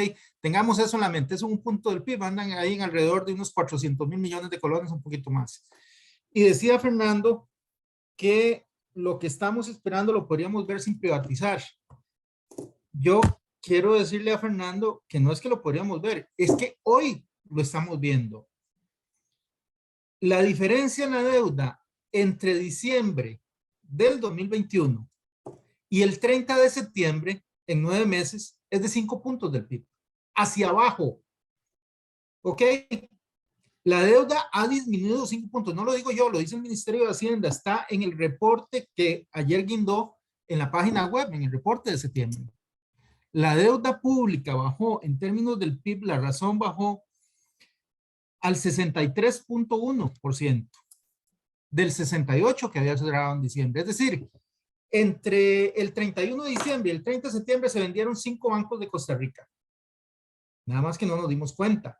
¿Por qué? Porque lo que se hizo fue seguir una senda, lo que se hizo fue seguir precisamente la hoja de ruta que habíamos trazado, que es un trabajo de largo plazo, que se vino ejecutando a lo largo del tiempo, donde hemos tenido que llevar palo durante 8 años, y eso Fernando, que está aquí presente, pues por supuesto lo sabe, que encima tuvimos que soportar que se nos viniera encima la pandemia y que nos afectara enormemente en la parte fiscal, pero a pesar de eso, la solidez de lo que ahí se hizo, o enseña los resultados que hoy tenemos. Hoy tenemos un superávit primario, es decir, la diferencia entre lo que se está gastando y lo que está ingresando, sin tomar en cuenta en la parte que se gasta los intereses, que es de 2.2% del PIB. Es decir, tenemos un superávit primario de 2.2% del PIB. ¿Cuántos son millones? Eso es más de 1 billón de colones. Es decir, es más de 1 millón de millones de colones. Eso es un montón de plata. Esos son alrededor como de unos 1.600 y resto de millones de dólares. Y eso se ha hecho no porque se haya vendido nada. Ahí no hubo que vender ni el INSS, ni hubo que vender el Banco de Costa Rica. No, ha habido disciplina fiscal. Se vino trabajando de tal forma que este presupuesto que hoy se está ejecutando, que es el último presupuesto que nosotros presentamos el año pasado, es un presupuesto que cumple con la regla fiscal. Hemos venido trabajando de tal forma que se logró una contención importante del gasto sin afectar el gasto social, sin realizar una serie de afectaciones que ahora pues hay algunas protestas con razón a eso, pero nosotros en particular el compromiso con el Fondo Monetario Internacional incluso fue subir un poco el gasto fiscal, el gasto social, y así lo hicimos. Entonces, todo ese trabajo es lo que nos tiene en este momento bueno, ahí se me alteró la perrita, con un 2.2% de superávit primario y donde además se ha logrado esa reducción de deuda. ¿Y por qué se ha reducido la deuda? Por dos razones fundamentales, y ahí también de nuevo nosotros tenemos que tener un poquito de orgullo en lo que hemos venido haciendo a lo largo del tiempo. Yo oigo mucho a la gente hablar de reactivación. Si la economía no se hubiera reactivado, estos números que les estoy diciendo no serían ciertos. Probablemente la economía no se ha reactivado en todos los sectores o incluso en algunos sectores en los que nosotros estamos, y por eso sentimos que no hay reactivación, pero la economía ha ido hacia arriba. Es decir, don Roger Madrigal dijo la semana pasada que la economía más bien iba a crecer a un 4.3%. Ese es un dato muy fuerte. El dólar que estuvo prácticamente a 700 colones, 697, hoy se estuvo negociando a 618 colones en el Monex. Estamos hablando de una rebaja de más de un 10%. Esta es la economía que nosotros tenemos, es la economía que hemos logrado construir a lo largo de muchísimo tiempo y que nosotros tuvimos en administración por los últimos 8 años y cuyos resultados ahí se están viendo. Entonces, dentro de esa economía es necesario hacer todo el ruido, todo el conflicto social, perder unas sesiones extraordinarias discutiendo la venta, que lo que va a dejar es un punto del PIB. Cuando se ganó 5 puntos en 9 meses, este país hizo eso.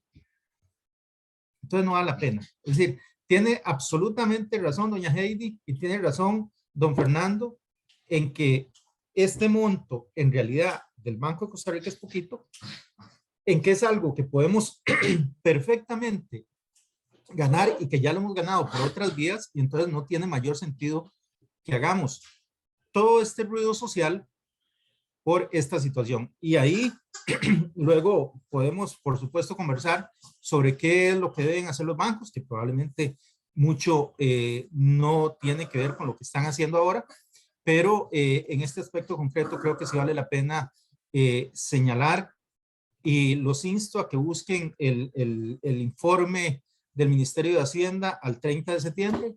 Van a ver estos datos que les estoy indicando, son clarísimos. 5 puntos del PIB, 4.9 señalan ellos.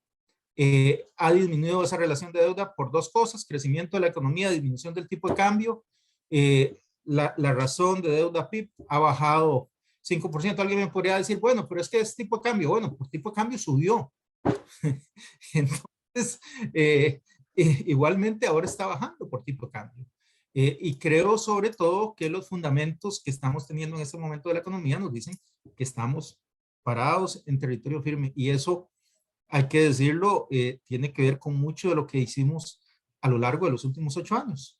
Así es que desde ese punto de vista creo que eso es algo que también tenemos que rescatar nosotros como parte de la herencia histórica de este partido. Muchísimas gracias, don Elian. Bueno, hemos sido bastante flexibles porque no solamente por el fondo, sino además desde que inició este espacio, este foro, en realidad las personas que se han conectado, estoy segura que ha sido de una enorme utilidad, se ha mantenido la afluencia de quienes están interesados desde el PAC y probablemente desde otras, también desde otras trincheras, tener información de calidad como la que esta noche tanto las compañeras como los compañeros han compartido. Yo me voy a tomar la libertad, si me lo permiten, aquí está bastante tupido el chat nuestro. Creo que esta es una sesión que vale la pena grabar, como se ha hecho, y sobre todo que son insumos importantes, pero las opiniones, por ejemplo, de Alberto Coto, dice que igual que la FANAL, lo que quieren es comprarlo porque es un negocio rentable, y si no los compran ellos, al menos se adueñan de una parte.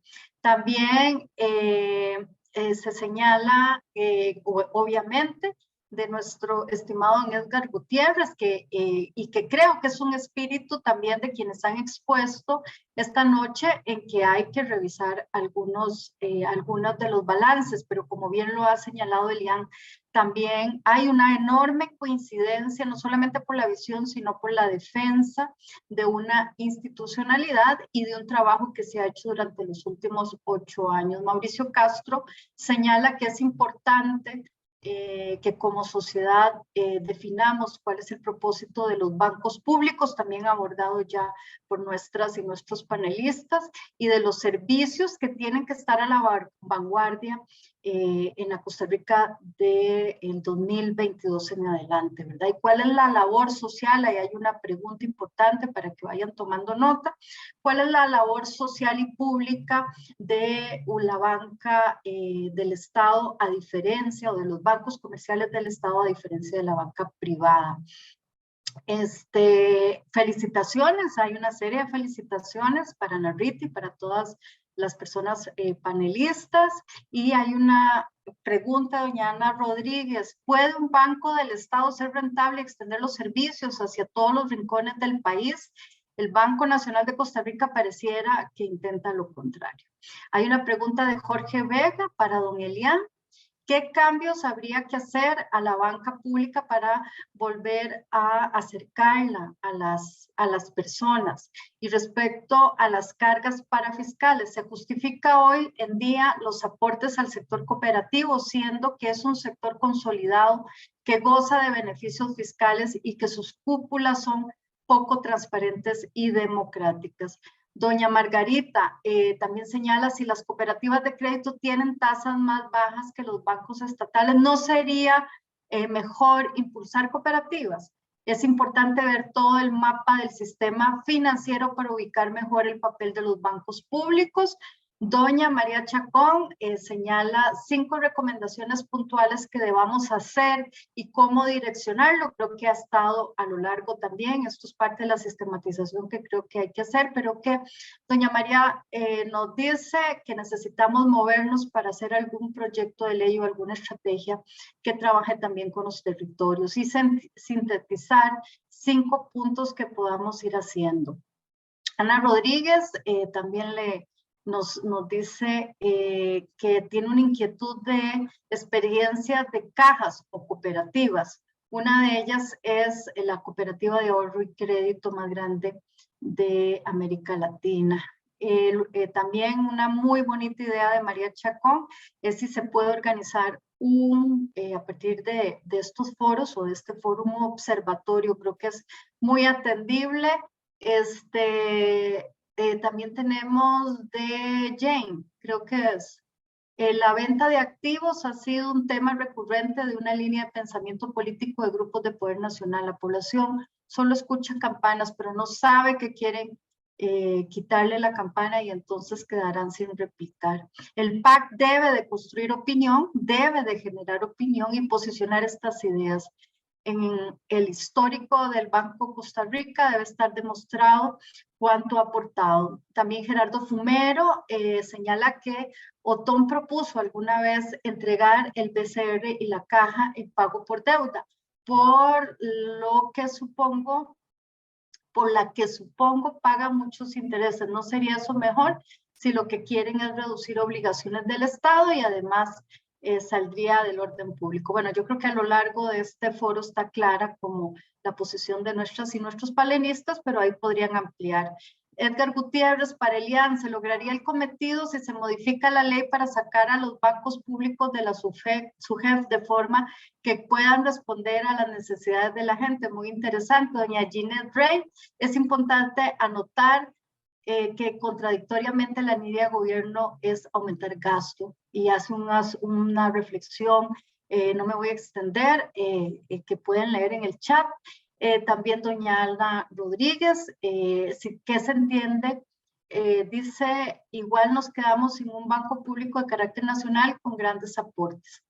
¿Entiende la Caja Costarricense de Bancos? Doña Ginette continúa con algunas reflexiones y me voy a atrever ya para ir finalizando porque creo que ha estado muy activo este chat señalando un agradecimiento a doña Patri Rodríguez, nuestra regidora en Heredia, que hace una magnífica labor señalando que gracias por este espacio de análisis y creo que todas y todos lo agradecemos. Don Elian, ¿y cuándo el PAC va a sacar una publicación explicando lo que se ha dicho? En particular hace referencia a lo de Elian y creo que hay aportes de lo que ha hecho la Comisión Política.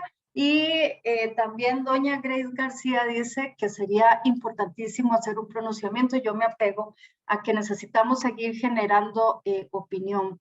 Ahora vamos a hacer un resumen de las ideas principales y yo les voy a dar la palabra porque son las 9:09, ¿verdad? Entonces, para no extendernos mucho, pero creo que está bastante claras las posiciones que ustedes han señalado para que puedan hacer referencia. Me permití leerlas porque me parece importante. Esto nutre el tejido partidario que es el espíritu de este foro. Así que vamos a empezar con Ana Rita. Vamos a cambiar el orden si tiene que hacer algún comentario. Seguidamente le vamos a dar la palabra también a don Fernando, a don Elian y cerramos con doña Heidi. Y creo que no habría más. Hay algunas síntesis importantes. Pero bueno, ahora vemos si nos da un chancecito. Ana.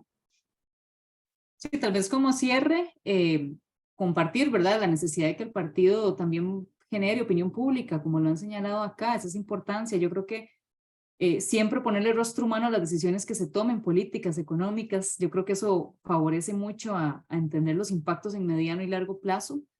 Y considero que estas dos instituciones que han sido baluartes para el desarrollo también nacional, sobre todo también pues el INS, que ha sido una institución solidaria, la propuesta que se tiene hoy en día generaría más afectación y profundizaría muchísimo más la desigualdad social, que es una creo que de las barreras más grandes que tiene este país y de los retos principales y en el que no hemos logrado, digamos, como disminuirla, más que, digamos, el aporte pírrico, ¿verdad?, que generaría a nivel de deuda lo que se aportaría con esta venta.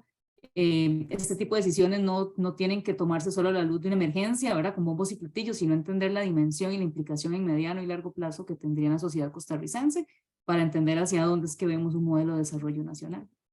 Muchas gracias por el espacio. Gracias. Fernando. Sí, bueno, primero que todo agradecerles a todas y a todos los que nos tuvieron paciencia escuchándonos hoy, a esta hora particularmente.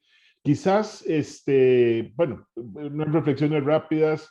Yo creo que el tema con los bancos públicos no es un tema de supervisión. Yo no tengo problemas con la supervisión. Podemos discutir si hay que mejorar algo, ¿no? Pero me parece que el problema no está ahí. Además, si hay algo que demostró el tema del Banco Anglo, inclusive la propia situación de Bancrédito, que es más reciente, es que tener un ojo desde afuera puesto en los bancos, sean públicos o privados, es necesario. El problema de los bancos es un problema de gobernanza, de definición clara de objetivos. Insisto, los bancos públicos, Es como cuando le enseñamos a un chiquito o una chiquita a caminar, después lo dejamos ahí, que se vaya solito y nada más le nombramos los directores en la junta directiva y vámonos. El banco después hace y deshace lo que quiera.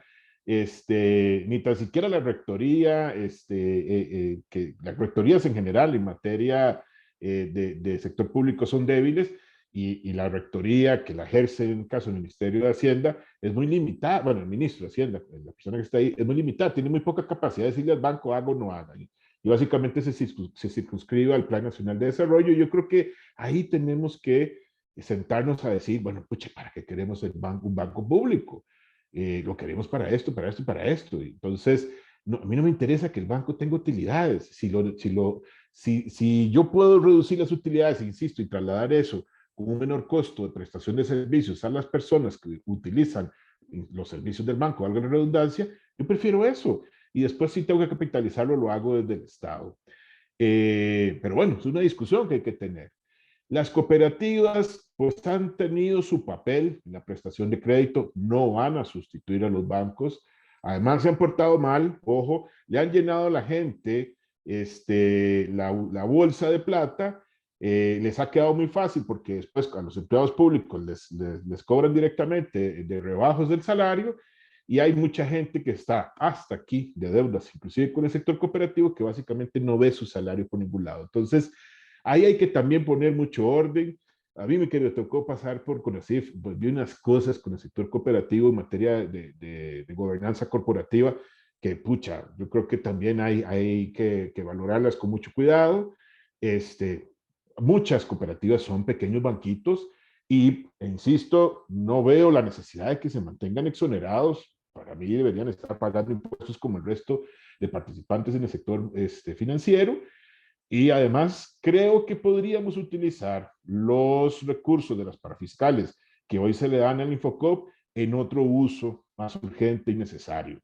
Yo no creo que el Infocop necesite más plata, no ha demostrado que sepa gobernarse de una manera satisfactoria, y preferiría utilizar esos recursos en otra cosa. Entonces, hay que discutir todos estos temas. Insisto, yo creo que esto requiere mucho más debate, un mejor posicionamiento y una discusión continua, en el cual hay que participar a los tomadores de decisión. Y ahí es donde, insisto, yo creo que este tipo de discusiones como las que estamos teniendo hoy deberían estarse haciendo desde la Asamblea. Es una lástima que nosotros no estemos participando de ese proceso ahora, pero bueno, podemos exigir que se haga sin que necesariamente estemos ahí. Gracias.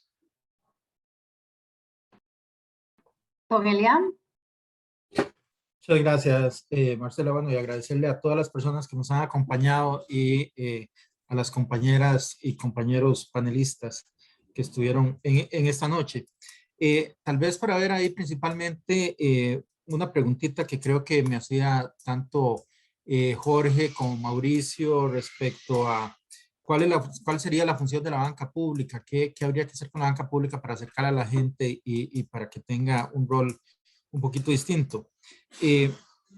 Yo diría que ahí hay que recordar básicamente que toda empresa pública tiene que cumplir con dos cosas. Tiene que tener eficiencia en el uso propiamente de los recursos y tiene que estar sujeta a una función social. Y en el caso de la banca eso es muy importante, pero además tiene que cumplir con un tercer elemento, y ahí sí difiero concretamente de lo que señalaba Fernando. Yo sí creo que una empresa pública tiene que generar utilidad. Si no genera utilidad es un problema, porque si no genera utilidad entonces va a la espalda de Hacienda, y ya Hacienda tiene en la espalda demasiadas cosas como para encima tener que echarse las empresas públicas. Entonces, desde ese punto de vista, sí creo que sobre todo una empresa del sector financiero debe tener como una de sus obligaciones generar utilidad, aunque sea poca la utilidad, pero tiene que generar utilidad. Creo que los bancos públicos tienen que empezar a mirar otros mercados que han dejado un poco de lado. Tienen que ver, en primer lugar, el crecimiento propiamente de los mercados. Nosotros vemos, por ejemplo, qué dijo el Fondo Monetario Internacional ahora cuando le plantearon el tema de la privatización del Banco de Costa Rica. Claramente dijo, el Fondo Monetario Internacional ve con buenos ojos una privatización cuando esta es para mejorar los mercados financieros. no por razones fiscales, lo dijo para mejorar los mercados financieros.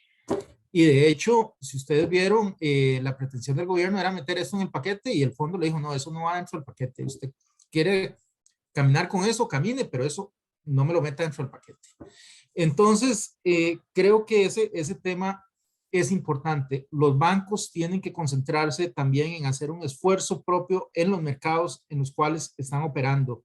El proyecto al que hacía referencia Fernando es importantísimo, no solo para lo que es propiamente el Ministerio de Hacienda, abrir el mercado de deuda para que puedan venir desde afuera a comprar deuda pública costarricense, es importantísimo también para los bancos. Al final les está liberando capital que de otra forma van a estar metiendo en bonos públicos y que en lugar de hacer eso lo van a poder utilizar para prestárselo a la gente, para poder prestárselo a las pymes, a mujeres, a cooperativas, a jóvenes, a emprendedores, a empresas del sector corporativo, para que al final la economía como un todo sea la que se beneficie mucho más ampliamente. Y sí creo que debe haber una supervisión, pero sí debe haber una supervisión diferenciada. ¿Por qué? Porque en este caso los bancos públicos tienen una función distinta y además tienen una garantía diferente. Y aquí cuando hablo de la garantía, nada más les recuerdo esa lucha que la dimos a inicios del gobierno anterior, que fue para que quienes estaban en las juntas directivas de los bancos públicos entendieran que el seguro de depósito era un seguro que al final de cuentas lo que hacía era abrir el camino hacia una privatización. Fue una lucha en la que al final me quedé solo, pero no tuve el apoyo de los miembros de las juntas directivas, ni del Banco de Costa Rica, ni del Banco Nacional.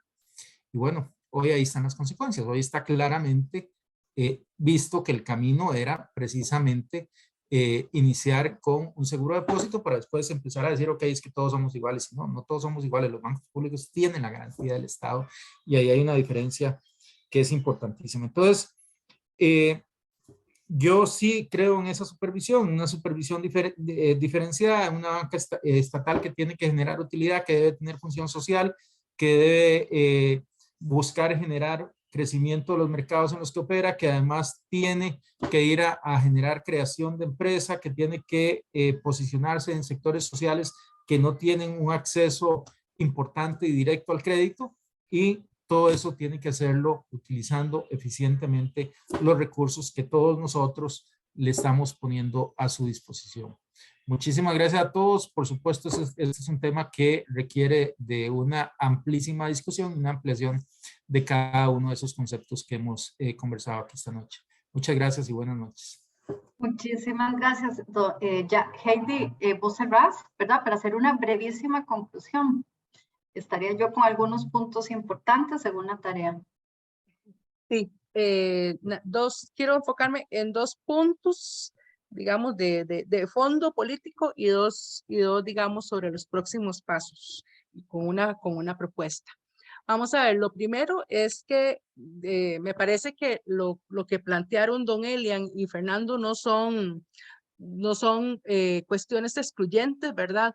Yo sí creo que los bancos tienen que ser autosostenibles, ¿verdad? Y no generar pérdidas. Bueno, todas las instituciones que están en competencia deberían ser autosostenibles, pero sí considero que efectivamente no son un fin en sí mismo, ¿verdad? Y al no ser un fin en sí mismo y cumplir una labor social, tener fines, digamos, para fomentar aspectos sociales y de equidad en nuestro país, efectivamente tienen que tener una regulación diferenciada, y esto lo planteamos los movimientos sociales en el 2009 de cara a la crisis, ¿verdad?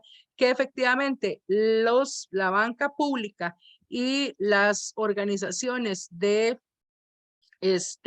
economía social y solidaria tuviésemos una regulación diferenciada. ¿Por qué?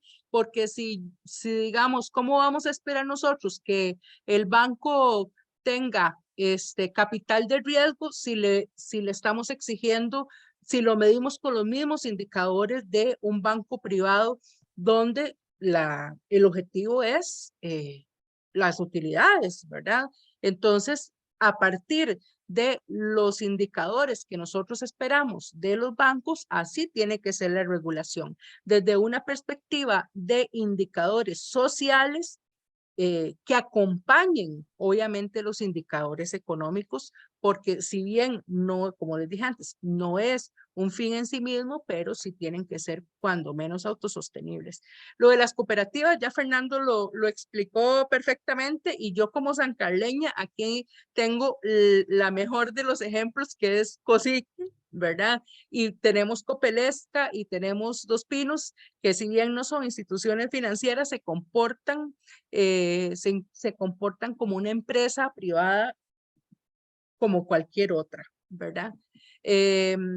Luego, en cuanto a sobre todo las consultas de don Edgar y de María Chacón, nosotros desde la Comisión Política ya hicimos un pronunciamiento sobre este tema, ¿verdad? Claramente con este foro estamos recogiendo mayores insumos para seguir alimentando el pensamiento y ojalá hacer nuevos pronunciamientos que incluyan más insumos. Sin embargo, un poco en la línea de lo que planteaba María, ¿verdad?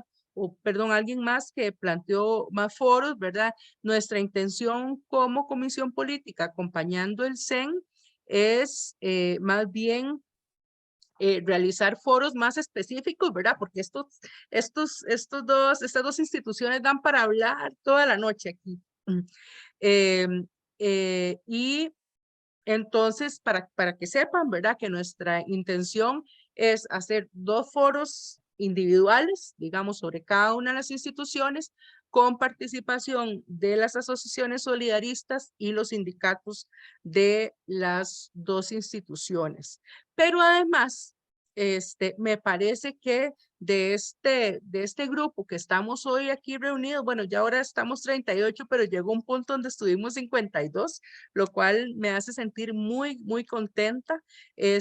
Podríamos hacer un pequeño grupo que empuje las estrategias, esos puntos, esos 5 puntos que hablaba María Chacón ahí en el chat, ¿verdad? 5 puntos que podamos ir a discutir a los territorios para movilizar a nuestra gente y gente que simpatice con nuestros pronunciamientos. Finalmente, insisto en la invitación a participar activamente en el Congreso, ¿verdad? Donde vamos a discutir todos estos aspectos que hoy se nos quedaron, ¿verdad? Y es que están relacionados con las oportunidades de mejora que tienen nuestras instituciones públicas, dado que en este momento, bien lo dijo Ana Rita, ¿verdad? Quizá no es el tema cuáles son las propuestas para mejorar la banca pública, sino defenderla, ¿verdad? Rescatarla y ok, ya una vez rescatada, entonces vamos a mejorarla.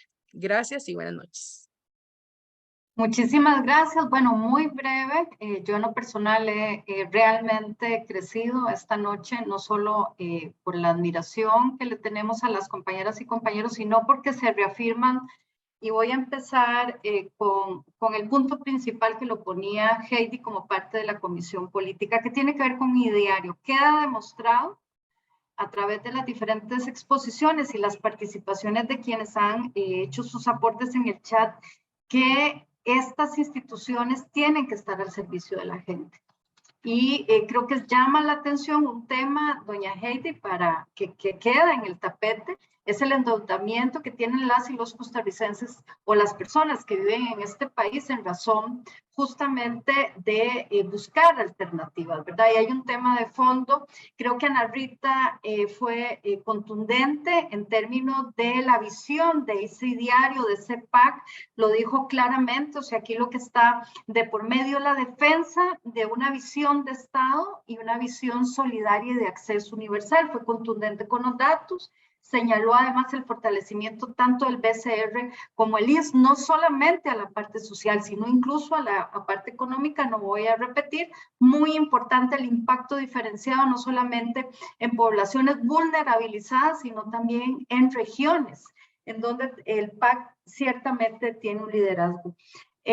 Tanto don Elian como don Fernando ciertamente apuntan, y creo que en palabras, lo decía don Elian, vender en este momento, privatizar, como lo dice don Fernando, no es un negocio, por lo que ya han demostrado.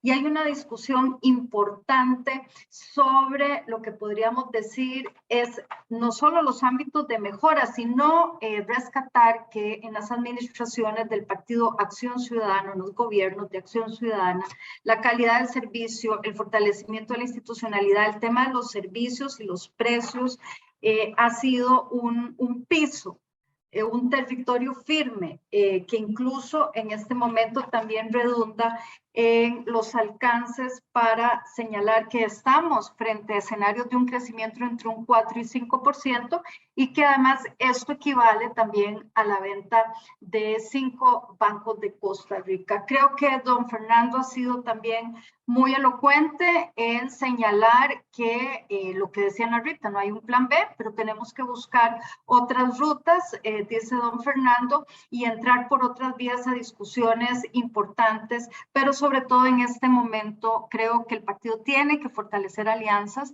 y lo han recomendado nuestras expositoras y expositores, buscar una incidencia y aliados naturales para la defensa de esta institucionalidad, no solamente en la Asamblea Legislativa. Creo que es un clamor, compañeras y compañeros, estoy segura a las autoridades en que sea una responsabilidad extra.